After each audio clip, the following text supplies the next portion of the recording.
from electric cars that travel hundreds of miles on a single charge to chainsaws as mighty as gas-powered versions, new products hit the market each year that take advantage of recent advances in battery technology. But that growth has led to concerns that the world's supply of lithium, the metal at the heart of many of the new rechargeable batteries, may eventually be depleted.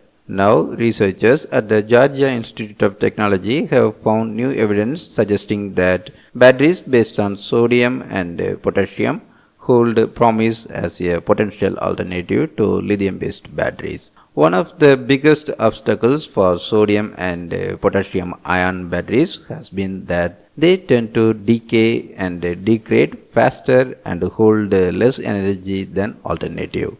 But the researchers have found that is not always the case.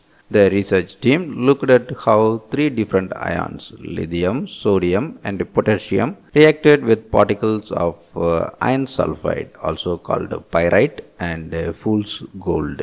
As batteries charge and discharge, ions are constantly reacting with and penetrating the particles that make up the battery electrode.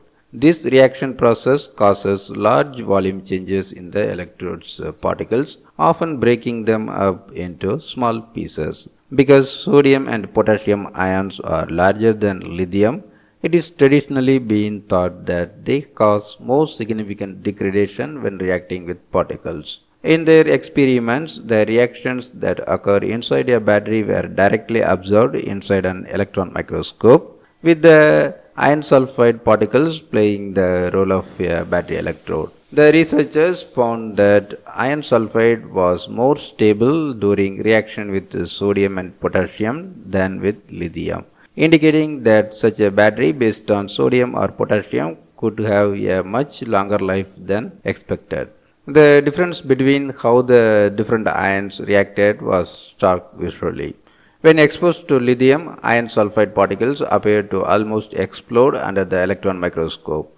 On the contrary, the iron sulfide expanded like a balloon when exposed to the sodium and potassium. Lithium batteries are still the most attractive right now because they have the most energy density. You can pack a lot of energy in that space.